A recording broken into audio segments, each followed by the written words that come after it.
Las Vegas Day Drinkers. Vegas Day Drinkers are back. Episode 39. DB, how have you been? Oh, living the dream, man. Yeah. I got that new bar smell Right. going on. You reek success. New shift. You reek success. As we get ready to go into this episode, tell me a little bit about this beer that we're drinking today. I literally have no idea. I went to if you live in Las Vegas, if you're cool, the best place to get beer. There's Speedy Mart. Mm-hmm. And Speedy Mart, of course. Just the local gas station. They have one of the best beer selections, just for pure convenience. And what's the other one? Corey's or something like that? Corey's Eastern, and yeah, that's really good. Silverado. But that's one location on East. That's phenomenal as well. But for a gas station, yeah, they have an amazing beer selection. They've built that program very well over the years. And this one, I'd never even heard of it, but because it's almost May the 4th, this one is the Red Kyber Crystal Hoppy Red Ale from Long Beach Beer Lab. Have you ever heard of Long Beach Beer Lab? I have not, but we're going to hear of it today when we drink it. Yeah, we're going to give it a go. And then, not to be outdone by that, but our friend Dominic, who is moving to Chicago soon, had to bequeath us, unfortunately, some very nice bottles of Irish whiskey to add to the collection. I will always drink some whiskey. So later in the episode, we'll talk about why the first bottle we've cracked is the Jameson Black Barrel. But for now, I'll pour you a little sniffle. Sniffle? So on today's episode, do you want to give the rundown, or would you like me to, sir? A dram, if you will. A dram. No, feel free. Like you just wrote down the show notes, and I didn't even look at them. So I didn't write down the show notes. Completely unprepared. So we're going to talk about this week, Fernando Mendoza, drafted by the Raiders last week. We're going to talk about a new sports team possibly coming to Vegas. We're going to circle around with the NBA, maybe the MLS, VGK in the playoffs, my visit to Kansas City last weekend, UFB, which is Ultimate Fake Book in Vegas a couple weekends ago, June 25th, Bourdain Day, a couple ideas, Phish finishing up their residency at the Sphere, our quick visit to the Irish spot and our initial thoughts. The Costco hot dog debate popped in the media today, so we're going to talk about that a little bit.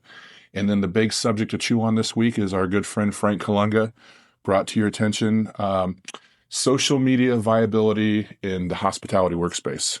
And then we're going to try a new little segment at the end called Urban Slang Double Wang.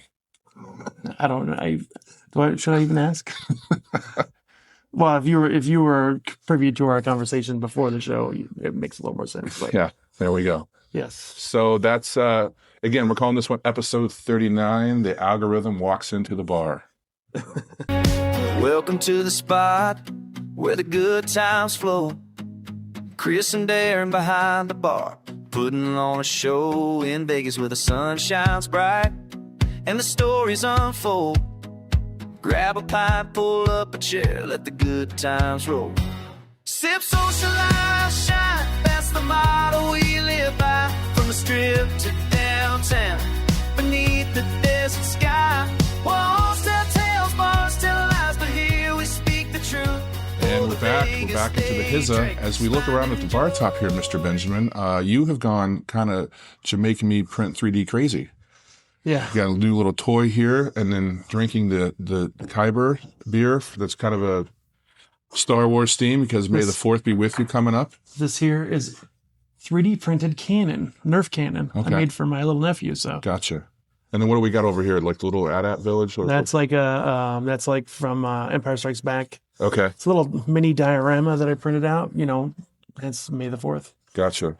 This 3D printing thing is crazy. I brought back from Kansas City, my cousin was so nice she found thrifting an old school Bud Light Spuds McKenzie. That's rad. Beer mug. And it's going to go in the back bar over here. Lynette was very nice because she remembers when we were children going from train to train from Kansas City to St. Louis with our grandmothers. We went to Anheuser-Busch back in the day, in the 80s, and I was fascinated with Spuds McKenzie, so all things Spuds McKenzie advertising. My brother had 2 of these dogs. Luke and Leia. Funny enough, Luke and Leia. Oh, funny enough. Yeah. Yeah. And they were great dogs. But yeah, I picked up a few accoutrements in Kansas City last weekend, and thank you, Don Bishop, if you listen. We picked up a couple new friends on the Vegas Day Drinkers Facebook group for conversations. So Don, if you hear this, thank you again. Nice meeting you, Coach Bishop. Rest in peace. We'll talk about that more in a minute. But let's get to the nitty gritty. The meat of it all. Last Thursday. First of all, we gotta, let's day drink. Let's day sip, drink. socialize, shine.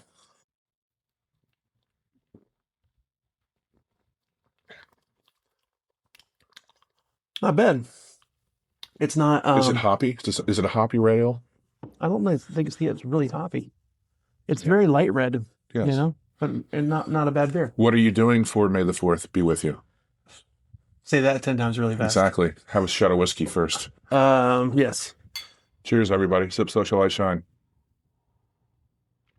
I am actually going to Disneyland. They have a private ticketed event that is for May the 4th. It's like a Star Wars night, so like all the nerds get together. Okay. So if you ever, like wanted to destroy the nerd population, Right. just bomb Disneyland or Will something like there that. be a visit to Trader Sam's? There will always be a visit to Trader Sam's. Okay. Like that is like one of the main reasons I go. I love Trader Sam's, and if you've never been, you need to go. I mean, it's fantastic. I think for as much, and I know you enjoy it here, the Silver Stamp here, and I've so much enjoyed Silver Stamp. Your little special place is Trader Sam's. Yes. Yes. One of my favorite bars. I mean, you know what? I've never been. There's so many of them that I haven't been to here. There's the Tiki Hideaway or whatever in the Italian restaurant on Flamingo. Yep. What's that one called? What's that restaurant called? On Flamingo, Norris? No. It's on Eastern Flamingo. Oh, sure. Anyway, that's beside the point. And then Stray Pirate in downtown. You I haven't been been to yet. Yeah, no, and everybody But says you've been it's to great. Viking, Mike's. and I have not. So there you go. Yeah, so I mean, I can unfortunately not say that I have not been to too many bars, but as every time that we do go down to the Arts District, it seems like more and more open. So we changed the number of the par of bars visited, but that's why we day drink. More importantly, on my trip to Disney, they have Oga's Cantina, which is which is kind of like a Star Wars themed bar. Yeah. And I really like it. I think it's cool. It kind of lacks a little flavor. It needs some like aliens walking around or something, or some stormtroopers walking around. But the DJ is a robot, and there's cool scenery, and it's a cool vibe. Gotcha. Anyway, So we're recording this late April 2026, episode 39. The algorithm walks into the bar. Last Thursday, it was yet again another NFL draft. NFL draft, even though it's in the off season, does a very good job taking up airspace.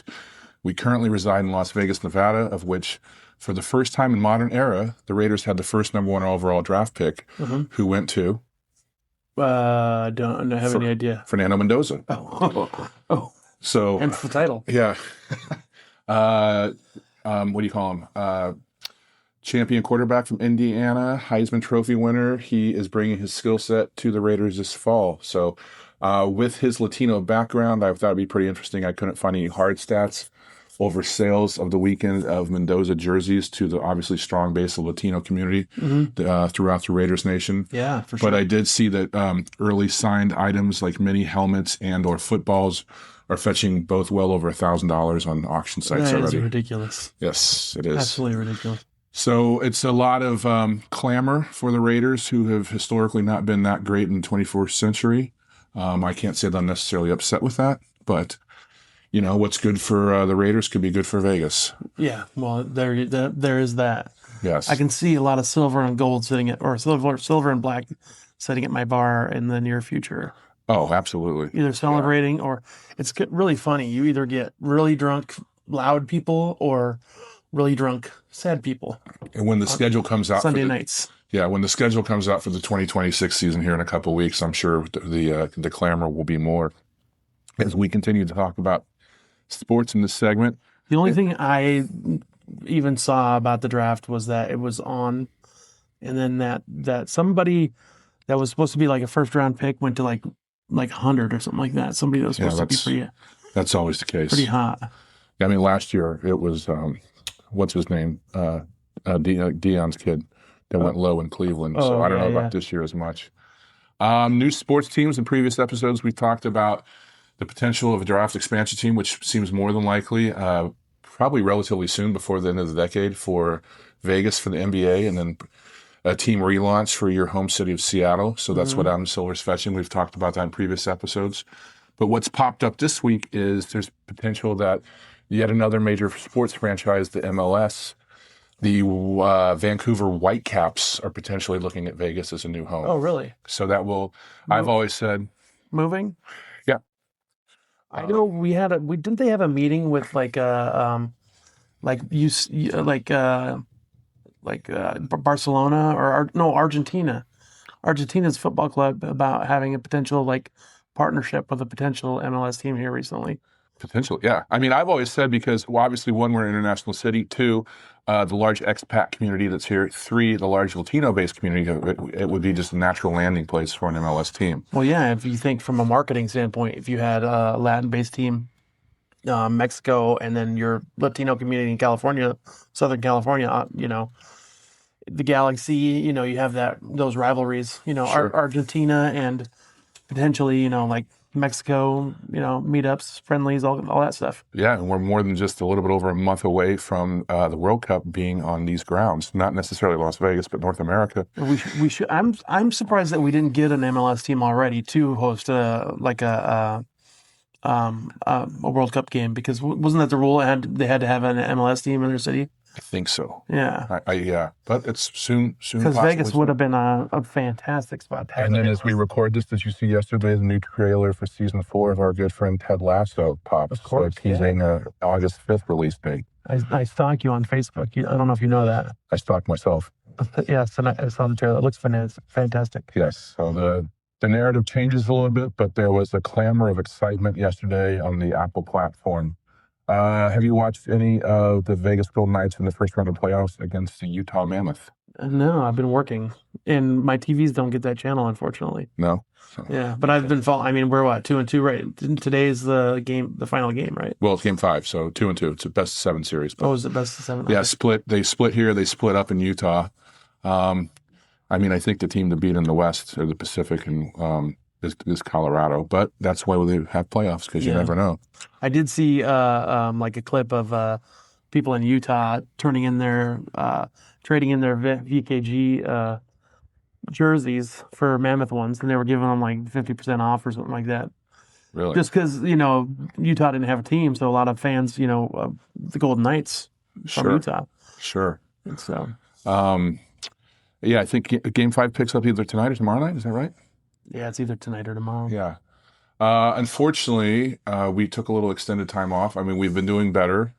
2 steps forward, 1 step back here at Vegas Day Drinkers. Well, you had a lot of stuff going on, so you're very busy. Yeah, but unfortunately, I had to go back to Kansas City, and Kansas City's always amazing. But I lost a dear good friend, Brandon Bartels, rest in peace, number 45 on the jersey, number 1 in our hearts. Just turned 50. Not to make this a memorial, but he was a good dude. He was a great dude. He was a barbecue extraordinaire, a great father, a great husband. That was the main reason for the visit. But then Kansas City never disappoints, and everybody that was back there was great to see, from the Lagoses picking me up to Steve dropping me off, and the visits in between with good friends Brendan and Brandon, meeting people I haven't seen in a long time. The barbecue. Part of the things that we talk about on this podcast and, I write about in some of the stuff is the room. And, you've heard me talk in the past about Rosedale barbecue. And I visited, and Scott and Amy hadn't been there in a long time. And they just got voted like 2 days before last week, best French fries in Kansas City. French fries. French fries. They are crispy, delicious, crinkle cut fries. So good. And now that is a debate we should have, like In-N-Out. Everybody loves In-N-Out. Yeah. Fries suck. Yeah. Like crinkle cut fries from like Shake Shack, kill it. Yeah. Right? I got to have some of these fries. Why don't you bring them back? Well, I mean, I think November is calling. Yeah, true. But yeah, I mean, so good. And I always get the same sandwich. It's their sausage and brisket on a hoagie with the extra spicy barbecue sauce. And as much as I love the barbecue, and there's 3 things in Kansas City that are always conversations: what the weather's about, what the gas is about, and what's your favorite barbecue. And there was those conversations throughout the whole visit. And is that the gas you put in your car, or the kind you get after eating barbecue? Good question. So, or both. Yeah, this Imodium moment. This podcast brought to you by Imodium Idea. When the runs hit you, don't let the floor hit you. Just a quick tangent. Like I was at my bar yesterday, and like it was slow, and there was nobody around, and I thought there was nobody around, and I've been taking some fiber lately, and I was kind of leaning over the bar, and I just like let one rip, and I didn't think there was anybody there. And I turned around, and there was one of my fellow bartenders was sitting there at the bar, like looking at her phone. Yeah. And I was like, "Oh my god, that's so embarrassing." But you know, Yeah. you live and learn. Look around before you fart, guys. Take back the Imodium and bring out the Metamucil. Boy. I just let her rip. My mouth just runneth over. This guy gets a new bar and makes a little more cash, and it's a new world for DP. Yeah, I guess. But to finish up the KC segment, we sat there and in the room, and this institution of barbecue is about 8 years shy of 100 years old now in the same location, and we all sat there quiet as we ate because it was just so good and consumed it. But the room was busy, and it was just. Everything is always quintessentially right in there. So for as much as I enjoy the barbecue, I appreciate the room as much.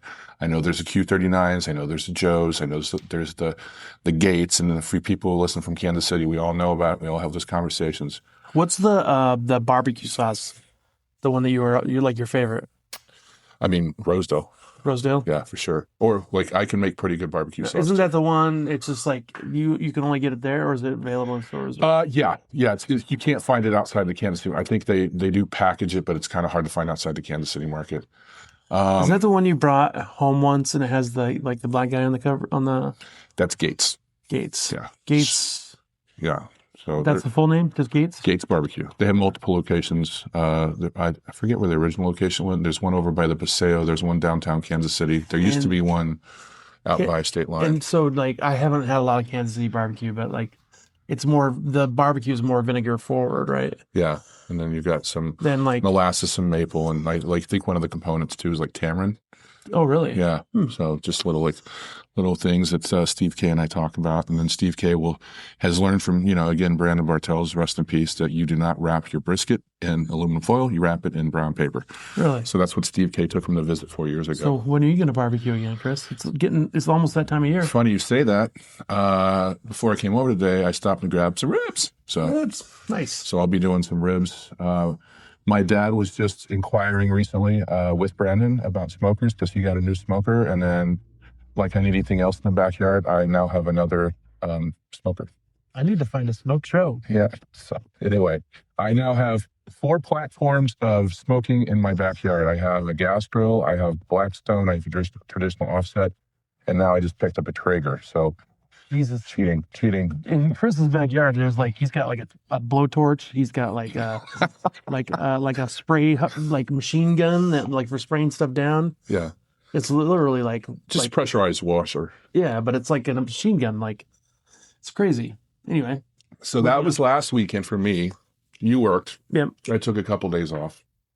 The previous weekend, kind of what we've talked about and we're building to, a couple years ago, guy named Eric Moline, who was and is drummer in the late 90s, early 2000s Kansas City band called Ultimate Fake Book. I ran into him at the airport. And we were, quote unquote, friends on Facebook and acquaintances, but we never really knew each other. And then now, subsequent every visit, when he's passing through, he lives in Sacramento now, he stops at the airport bar and we catch up because we both are boys of the Kansas cloak. I wonder if they know my guys in Warp 11 because they live in Sacramento too. Maybe. It's a small, I'm sure it's a small community of bands up there. So I don't think they've ever officially broken up, and they do a couple shows a year. And the 3 of them who never get a chance to really just hang because they live in 3 separate cities now, they never really get a chance to hang. But 2 weekends ago, they got a chance to hang in Vegas because they had a hookup for Cheap Trick at Venetian. And then the next night they went and saw Penn and Teller. Eric reaches out to me and says, "Hey, the guys want to hang out, but they want to do something Vegas, not Vegas." And I said, "I think I can help you." I know a guy. Yeah. I know a guy. I think I can help you. So I grabbed them at the Rio after the show, and I said, "I need 3 hours and 4 stops." And so I took them to a few locations that you've been to with all of me with. And they so much enjoyed it, and I equally enjoyed it. And there was a lot of shows that a lot of the guys went to back in the 90s and early 2000s at the Hurricane, at the Riot Room, at the Record Bar in Kansas City, up in Lawrence at KU. And it was just good to catch up, and it was good to see the joy in their faces as they experienced these Vegas, not Vegas things, because it wasn't on the Strip or it wasn't on Fremont, and things that we talk about and what we are building to. So thank you, UFB, for hanging out. And if you guys haven't done it yet, you should follow us. Not you guys, UFB specifically, but please do. Yeah. But more coming, right? Come do a show in Vegas, man. So with that, that's a segue into you're going out of town tomorrow, but Raul and I are going down to a bar to talk about Bourdain Day, which might be our first official sanctioned event. Hell yeah. Backed by Jameson Black Barrel. Yep, we know a guy. Where when Mr. Bourdain was in town 10 years ago or so, filmed at this location, and we're going to make it a day of day drinking and giving a little tipple to the man that was the travel raconteur. Can I just say, I love this bottle. Do you? Yes, just, the subtle, like the thick bottom and flared, and so you can kind of see the printing on the bottom. Do you want to double wang it? No, but it's very nice. Okay. Are you a Phish guy? Are we doing a South Park thing? Like, do you like fish sticks? I'm not familiar with South Park enough to do that, so no, you're safe. Okay. This weekend wraps weekend 3 of the mini residency for the band Phish. Okay. At the Sphere after being that kind of fish. Yeah. Fish with a P. You should have led with that. Sorry, PH. Yes, if you would have led with that, that's a whole different thing. You know what? I am not a huge Phish fan. I like Grateful Dead. Okay. I saw Jerry back in the early 90s or late 80s. Phenomenal band, Yeah. I was chasing tail back then, there was a girl involved. Sure. So I have always been adjacent to Phish. I'm not much of a fan either, but I know that Trey Anastasio and his guys have been out there for 41 years. Mm-hmm.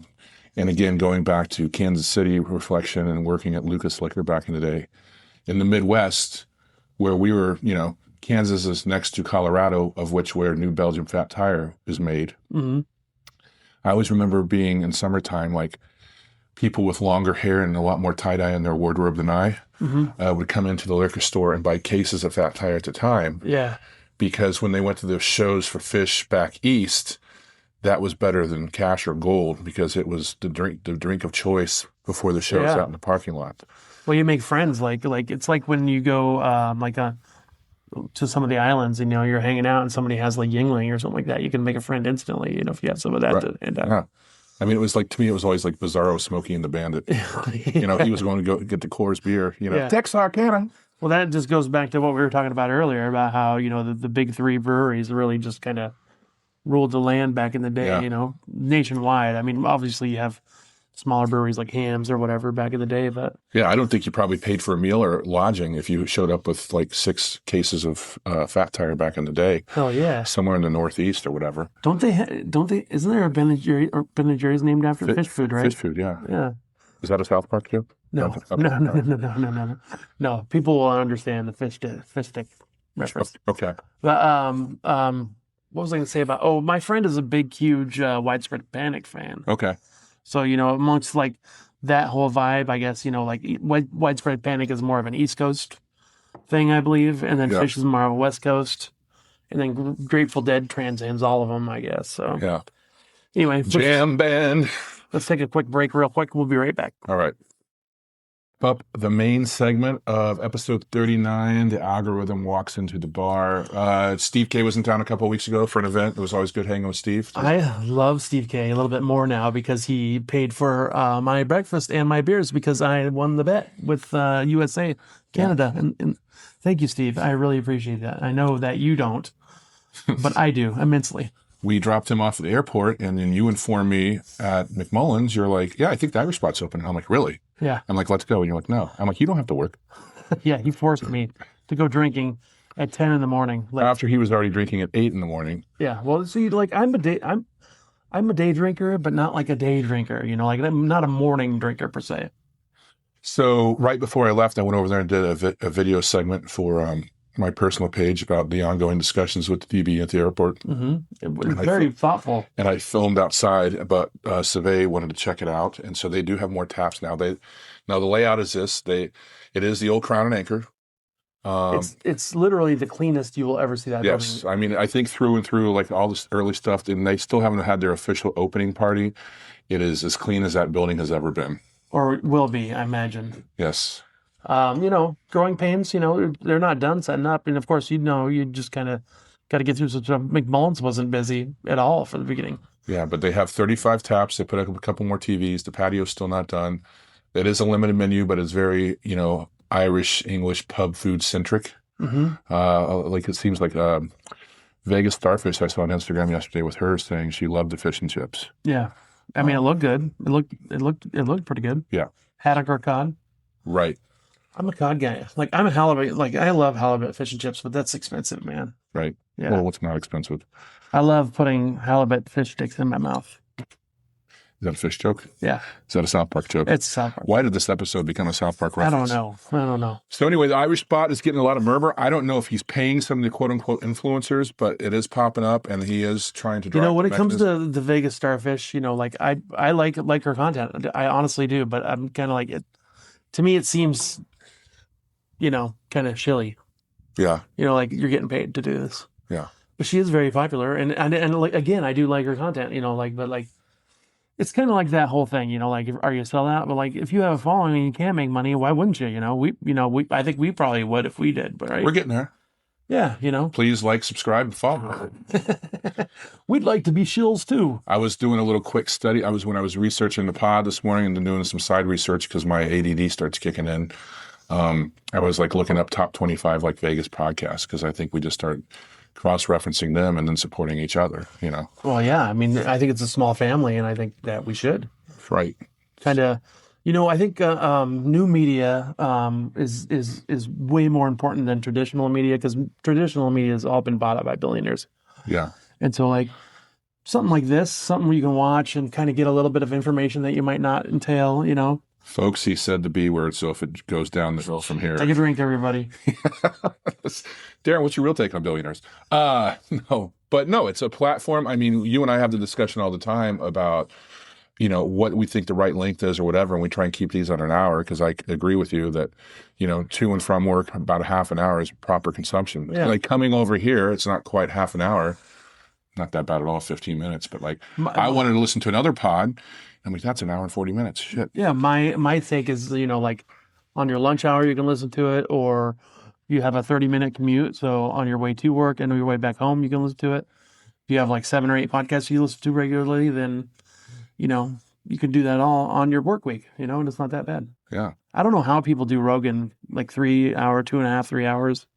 It's called marijuana and stogies. Well, it's just like you must just not do anything. Yeah. You know what I mean? Like that's kind of scary, but hey, whatever. So this morning I get up when I'm researching and I see that Costco announced yesterday or today that the price of their hot dog combo is No. What? not changing. Oh, okay, good. It's maintaining $1.50. The CEO, Dude, I was about to grab my chest. Wheezy, the big one's coming. The CEO came out, as long as he's alive, they'll never change the price. They did make a modification after more than 40 years.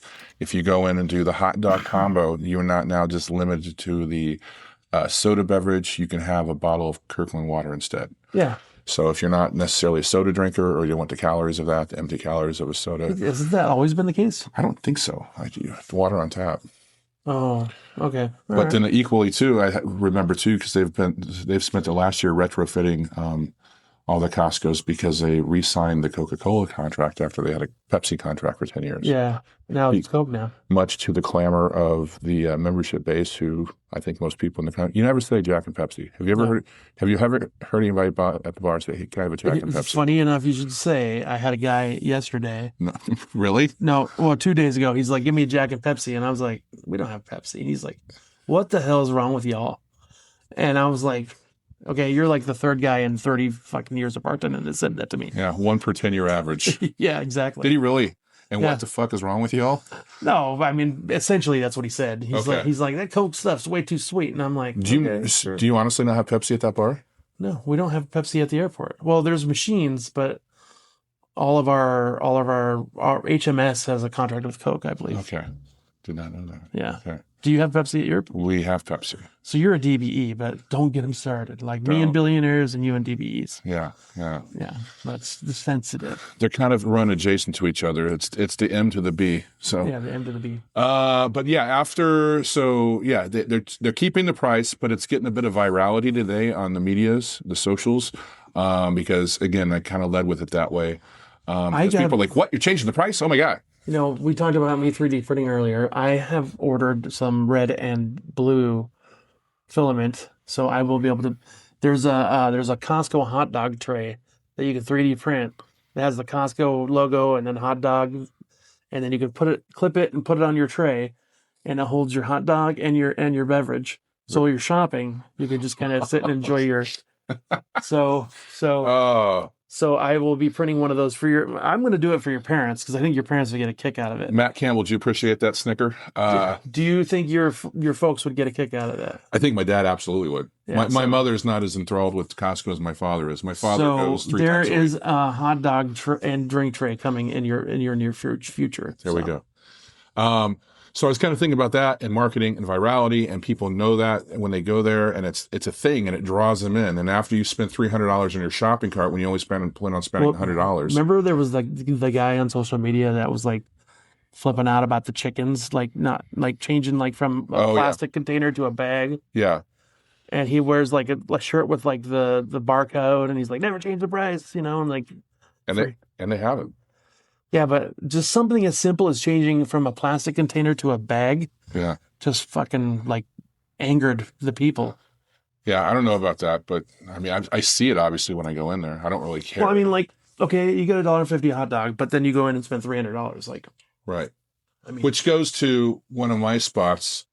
Who changed their prices at the first year of the Stage Door, who forever and ever, and when I was researching this, had the $1 Bud and the $1 Bud Light, and people would go in there, and it was a loss leader, of course. Yeah. But their lease is bought and paid for like 100 years, so it's not like their rent's going up every 4 years, where all these other establishments, be it in bars, be it in restaurants, be it whatever, like, our lease went up, but we have to cover our nut, we have to watch our margin. I mean, people go in there specifically for that. That was a marketing tool. Yeah. And I think when that went away, not because of a new roof and a new floor, but just because change of the times, and they thought if we can get an extra $1, I think it went up to $3.50 for a beer, which of course for a bottle of beer in Las Vegas is not horrible. Well, now you can't even. But that was their marketing at tool. Your grocery store, like you can't get a bottle of beer for like the price per unit is over $1 now. Yeah. So maybe if you're buying in bulk, you might get that, but you're literally like making pennies. Right. Which I know restaurants run on that, but to be honest with you, you kind of have to because what's like a case of beer. I was at the store the other day. Michelob Ultra for an 18-pack was like $18.99. So your price per unit is over $1. Yeah. No, I mean I understand it, but then they have gaming, and what happened? What do they used to say about gaming, which we'll talk about in a minute about check-ins and hospitality and all that. So now if you go there for $2. You can have a Heineken Zero or Silver, and a Dos Equis Lager. So again, not atrocious, but it was such a staple. It was such a mechanism. People are like, oh yeah, the $1 beer. Like even if it's so corny, it worked. And it's like, and then it went away because it's only $1, but that you can't put a price on how much free promotion that would be. So now you can just go there and not get stabbed. It's so weird. Yeah. Thank you very much. Yeah, like. Now, like security lives matter. Now you're not going to have to pay the security guards because nobody's getting stabbed anymore. Like, which is another thing too, because they took the tables in the front out and they added more machines. So it's like you're. I'm trying to gin them up here. Yeah. So anyway, did you say billionaire, Darren? So enough about that. So Costco, thank you for keeping your $1.50 hot dog. Yes. Stage Door, be better. Yeah. Last subject in the main segment, your friend. You know him better than I, much better. Yeah. Just lead us off, sir. Frank Kalunga messaged me the other day, and he basically was the gist of it was that they're in this Vegas economy, bartender economy. They have this thing called like social, awareness. They want people to post on social media sites. They want bartenders to have followings, and with that following, they tend to look at your social media game for some reason. So So what he had talked about was like, is it relevant anymore? Does it matter? Like I left the Vegas bartenders and servers group like, a couple like a year ago because it's just so toxic. People stupidest questions. Ask just ridiculous. Like just people that never bartended were in there. It was supposed to be for servers and bartenders, but it kind of melded over. What is that group at now? Like how many people is in it now? It's like 23,000. 23,000. Yeah, 22 point something. And, like every day it's like pictures of, hi, it's me, I'm working today. And it's some girl with like a low cut shirt showing her boobs. And that was a thing for a while. I left the group. So I don't know. You could tell more. You could tell me more. His toxic is my National Enquirer. So, yeah. So you feed off that stuff. You get energy from that. Some of it makes me laugh. And Frank obviously has a point that like the engagement and what is it? And if there's a job posting, you said economy, ecosystem, and the bartender community ecosystem, owners, corporations want you to have quote unquote a social media following. And social media, we talk about this all the time, is free. It costs you nothing to do other than your time. But I'm not aware of any owner in this town that pays their employees to post because it only behooves the mechanism this way. Yeah. Now, in theory, if you're posting and you do have quote unquote a following, it should reward you with a gratuity eventually, right? But when the people post either the booby pic or here's my jackpot or this just hit or machines are paying and pouring or all those slang terms. Well, I think like maybe 20 years ago or 15 years ago, that might have been relevant, but I think it's not even relevant anymore. Because now you post, but people don't even look at it anymore. They're just like, oh, well, another. It's ad blindness, and it's like I talk about this a lot, and because I do have the professional dashboard on my account, and I have the blue check by my name on Facebook and Instagram, so that allows me to read more metrics. I would say the one thing that it does offer is that if you want to know if somebody's working, you can go on their Facebook.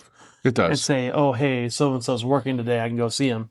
It does. But typically, like most people that I want to go see, I have their number anyway. I can just message. I mean, have you ever been at home using your 3D printer and like, oh, wow, bounty, somebody just hit a jackpot. I really want to go to the bounty right now and play. It makes me not want to go because I'm like, if they hit a big, huge jackpot, like what are the chances another one's going to hit? Speaking of big, huge jackpots, did you hear like down the street the other night, the Village Pub at Blue? $160,000. $160,000 key. What was the bet? Did you see it? I think it was a $5 push, was it? Playing $5 playing an 8 spot? Yeah. That's crazy. Yeah, that was a good one. Apparently, I believe it was a gentleman who worked at Bellagio. It hit on third shift, so 160,000 dineros.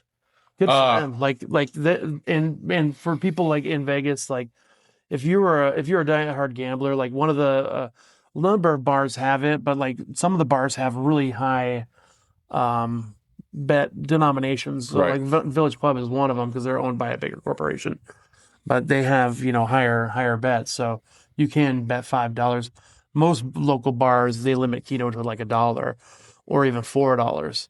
But $5 for a bet is pretty good. I think there's places they even have like $20 bet. Sure. Oh, absolutely. Oh, yeah, some of the lodge properties for sure. But going back to the core of like the social media viability and hospitality and Frank's comment on one of our groups,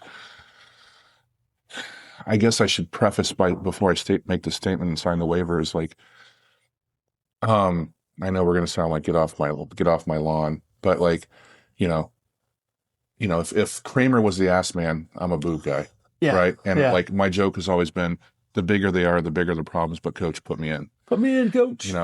And I've never remember the one where she had like a spider on her tattooed on her neck or something like that. Yes, one's for you, mailman. And you don't like spiders. So I'm like, is it enough, Chris, or is that going to keep you away? Yeah, I've got arachnophobia. But the one time I fell victim to my own rule and went and visited a bartender that I did not know with an old regular, Darren, and funny enough name, you know Darren. The other Darren, yeah. And then we sat there and it was the worst service ever and I was questioning my intention anyway. And then I said, I fucked myself on this deal because I broke my own rule. Yeah, like it's funny because like I've fallen for that too. Recently there's a gal that posted and I was like, oh my gosh, she's beautiful. And I was like, I should go say hi. And then I'm like, no.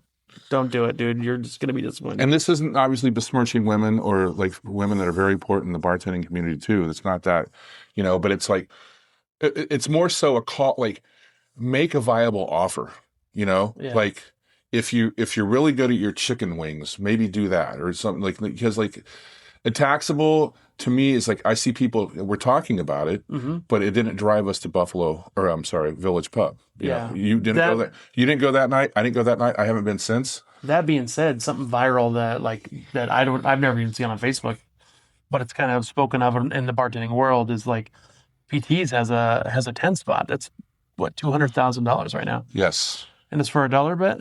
For dollar bet. Which is funny because, like we're talking about, Facebook and, social media posts, and that one's not even like, wasn't even aware of it.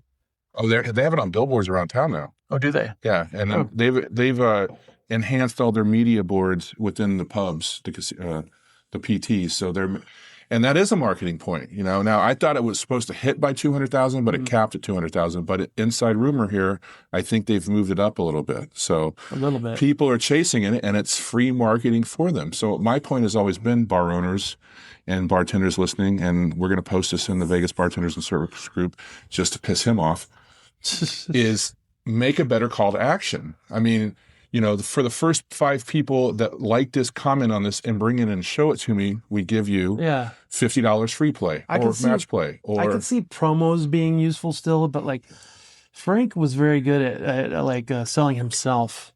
Yeah, and he had the stamp that he had made. It was like Frankie's on fire. Yeah, Frank, and it was a picture of his face, and he had a stamp made, and it had his face, and it said "Machines on Fire." Sure, because that was the thing, training on the Vegas Bartenders Server. Yeah, Machines on Fire. That stupid phrase, paying and pouring. It's a deterrent to me at this point. Yeah, I mean, well, it lacks originality, and I think that's what we talk a lot about on this show. I think more important nowadays would be, I think bar owners, like if they're old, they'll stick to the Facebook model, but and maybe this is why young people aren't drinking as much, is because they're not on Facebook. They don't give a shit about that. Right. So I think maybe more would be more appropriate would be TikTok. Go viral. Do like TikTok things. Well, then maybe they should hire us to help them spread the mechanism and the word. Because what has this podcast taught us how to do things? Right? Yeah, but I think we are marketing towards people that are perhaps maybe a bit older. Well, and not, but I do see a potential for younger as well. But I mean, we publish across Instagram and TikTok. Excuse me. Yeah. So it's not like it's just we're in that demographic of Zuckerberg. Yeah. Where it's like we're, and some of, I mean, what's the stupid one circus post that just keeps going nuts? Yeah. From like last September. Oh yeah, ours. Yeah, that's right. I think that's 600, 700,000 views. That's weird. Yeah. That's weird. I don't know. I just think there may be a good purpose to it. I think more marketing, like, hey, free play or whatever. So that would get me to go. I guess it's a call to the bartenders to be more original. Frank always did a very good job of that. I mean, there's several of his posts through the years I've laughed at. And I've never been. I don't know about you, but I've never worked at a bar where it was required. It was the thing back in the early 2000s. Go out and promote. Go out and spend your own money. Yeah. Go play to get those bartenders to come in. But, luckily for me, Brian was never, he didn't really care. He's more about the restaurant than the gaming aspect. I mean, he was into the gaming, but more into the restaurant aspect. But, the logic is flawed to me because, okay, you work a shift, you go out and drink after your shift. You go into a bar, you see a bartender. That bartender works graveyard. They're not going to come see you on your swing shift right before they go to work. Right. And have drinks and gamble. Or it's few and far between. It might be that 10 minutes before, let's say half an hour before, they come in, have a bottle of water, play 20. Yeah, but some of that stuff is so rehearsed. It's not very organic. It's like, hey, nice to see you, but maybe I'll see you after shift. We've had this conversation, and other people that listen to this and people outside of this have always said, if you make $300 to $500 a shift or whatever, the number is arbitrary, but you make that amount, but you go spend $600 promoting your shift. Yeah, I used to go to the strip and see some of the bartenders that come and visit me, and they'd be like, "Oh my gosh, nobody comes and sees me." Yeah. And I'd be like, "Well, it's my day off, and my dad's in town, so I figured I'd grab by and say hi." Yeah. And so, like, I just don't see that as it really working. I think ultimately, at the end of the day, is your bar a good enough product to bring people? Well, yeah, and that's And the bartenders will aid in that, but at the end of the day, it's really up to the bar owners to make the place fun and inviting, and giving the bartenders the tools to do that, not requiring the bartenders to use their own tools to do that. Well, and a derivative of that is, I talked to Brian Downey about that recently too. Like a lot of third shifts, a lot of the kitchens have closed. Yeah. So again, when you get done at midnight, if you're on the strip or you're just out in the neighborhood or whatever, and you know that the kitchen closes at 1:00, and like I'm kind of hungry, well, that affects your buying decision because I want to go see this guy or this girl, but I know the kitchen closes, and you're probably gonna get a strange look from the cook anyway if you're like 12:30 trying to order a taco. Yeah. So then I'm just going to offset not even go there. And then like I've talked to like Brian Wynn about that, and like, the owners and managers. Yeah, but look at the spreadsheet, look at the numbers. Yeah. But what do you forego? I mean, that guy, because I'm sure that guy that was playing at Village Pub the other night didn't have $100 in the machine when he hit. And guess what? The kitchen there is open 24 hours. If you didn't see that, if you're not watching this on video, I just pointed at him like, you're right. 100%. And I guarantee you that guy from Bellagio probably, obviously, wanted to have some drinks, but probably knew he could get food too. Because when you get off late and you're a bartender in this town or a server, the last thing you want to do is cook dinner at 2 a.m. And at 3 a.m, when you have $160,000 extra in your pocketbook, that sirloin steak and egg special at Village Pubs tastes pretty good. What do you think let's see what Kalshi or would say the over-under is on him calling out sick the next day. Yes. Well, hey, maybe for a couple days, actually. For those in the know at the airport, if I hit that 200,000 pop at PTs, I'm probably taking the rest of the year off. So sure. I am gonna get a bad case of the fuckets. If I had $200,000 hit, I would retire. You'd never see me again. Yeah. Well, you would, but nobody else. Yeah. All right. Well, we are obviously very passionate about that. Frank, thanks for bringing that up. This probably won't be the last time we talk about this on the podcast, because that's what we do. We're Vegas day drinkers, and look, that's natural light. We're going to come back and finish up the third segment with just a little fun little thing. I think the last time I had drank a Natty Light was when you barbecued last time. Was it? Yeah, I think you had a cooler, he had an ice chest with some Natty Light in it, and I would never, but it was actually damn good. Yeah. Yeah.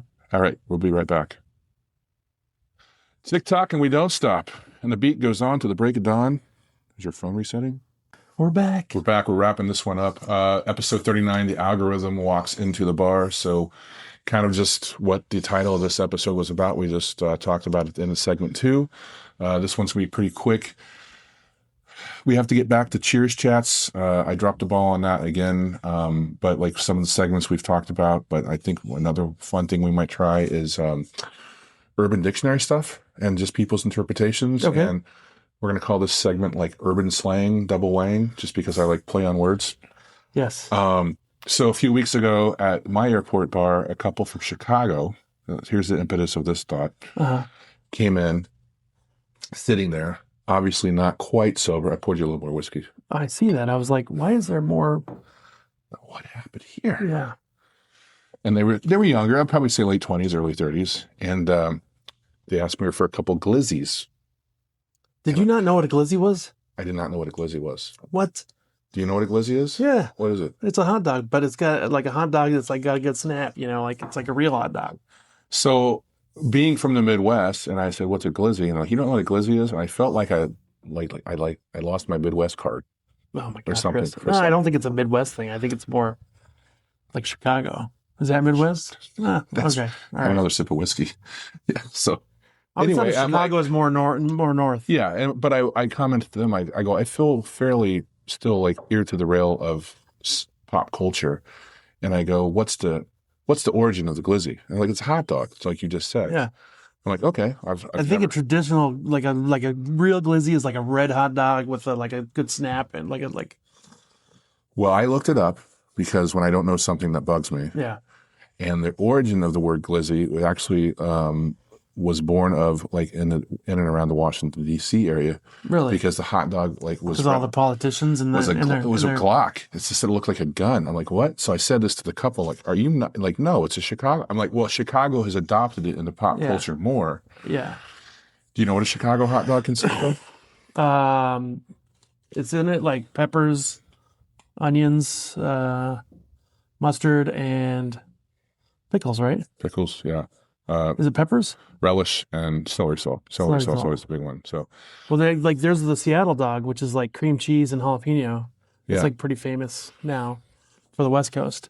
But I thought it was so basic and rudimentary, and I was like, when they said a glizzy, I thought it would have more glam to it, you know? And they're like, well, what do you think a glizzy should be?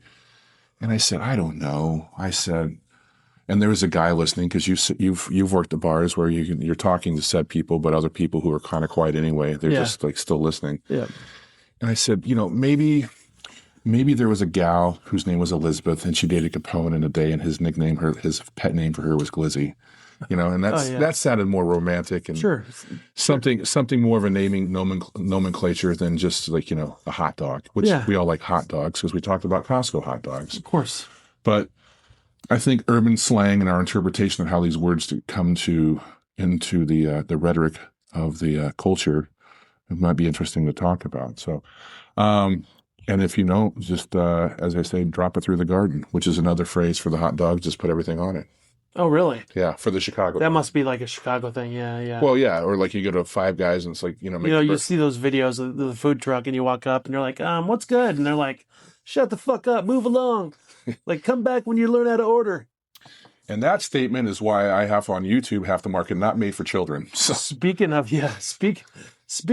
like first day on the new bar, I get the make me something good. I was like, oh my God, here we go. Like something fruity. Like, I don't know. I like fruity drinks. And so I made him a fruity drink and I gave him the bill and he's like, it's $26. And I was like, man, like, you don't know. You just order a fruity drink. I made you a fruity drink. It's $26. Yeah. I'm going to make a post later, and I was cross-checking it to be actual and factual. At the bar. I didn't rip him off. That's just what the drink cost. Right. I'm going to make a post later, and a double bacon cheeseburger with fries and a double Cadillac margarita at my bar will put you north of what? $60. You are correct, sir. I know a thing or two about Vegas. Yeah. So anyway, that's going into a different argument. You can get at the Durango Casino $5.99 cheeseburger and fries, though. Oh, that's right. Yeah. Most of the station properties. So guys, like, don't say Vegas is dead. Vegas is living large. And you know what? There's more deals to be had right now in Vegas than ever before. Like, you just have to look for them. This is true. And that's what we help with. Yeah. Because if we don't sip, we socialize and we shine. Yeah. So that's episode 39. Thanks for listening. Thanks for watching. Subscribe. Pay attention because we're going to start promoting June 25th. Send us some questions. We love to answer them. Like, we seriously would like to hear what you have to say. Frank, thanks for that idea. And we'll talk to you more about the things you want to talk about. See you on the socials. Sip, socialize, shine.